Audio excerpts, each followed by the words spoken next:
Hey there, welcome back to my channel, and today we are going to cover planks and how to glue them.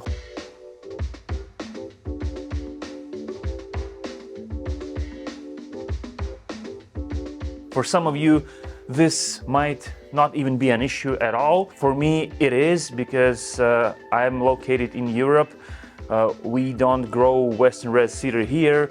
But for example, this canoe that I'm building right now is 16 foot, and I need to have at least 17-foot strips to make this canoe without any joints. Unfortunately, I don't have the cedar of this length, so every canoe that I'm building, almost every canoe that I'm building, I'm gluing the strips together. No doubt you will find a lot of information on the internet how to glue the strips together, and primarily the scarf joint and the butt joint are two most common ways to glue the wood. Well, first, traditional one, I think it's covered in Ted Moore's canoe building book, Classics. It's the scarf joint. So basically it looks like this. Two strips are being cut with the scarf joint, and then you just glue them like this. And also there's another method, let's call it a butt joint, which it is really not truly the butt joint, because this is a very rough cut because I don't use it. I think that the scarf joint is way better. I will show you why. A truly standard butt joint will be at 90 degrees. This one has an angle, okay? So they are being cut like this. This one needs a more complicated or more sophisticated jig to produce. As for the scarf joint, for the classical one, the setup is very easy. Both scarf joint and butt joint might work well for you, but it depends on the scenario. In my case, I prefer scarf joint more, and let's take a closer look at both of them. So when we need to connect two planks, what we do, we place, remember we have this nice angle over here, right? So we need to place one plank over here, and then we need to place one on top, just like that, okay? Both planks are in our jig.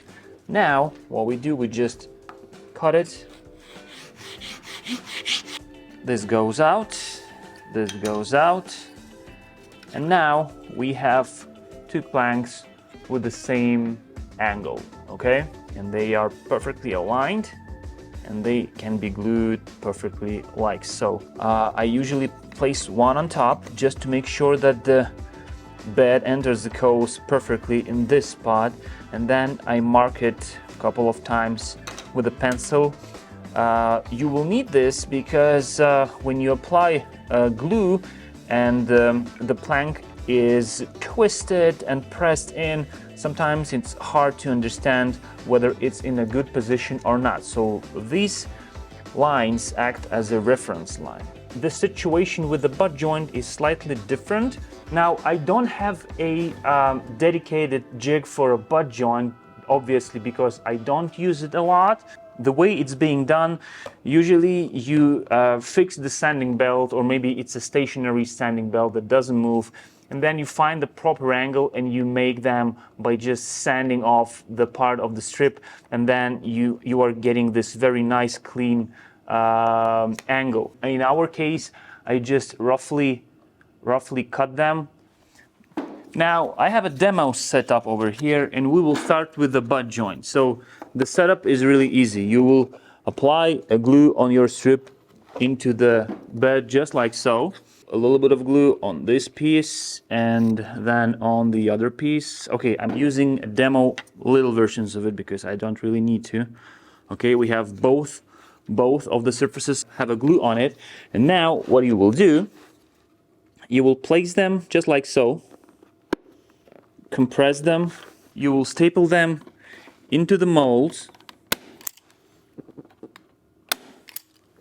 All right.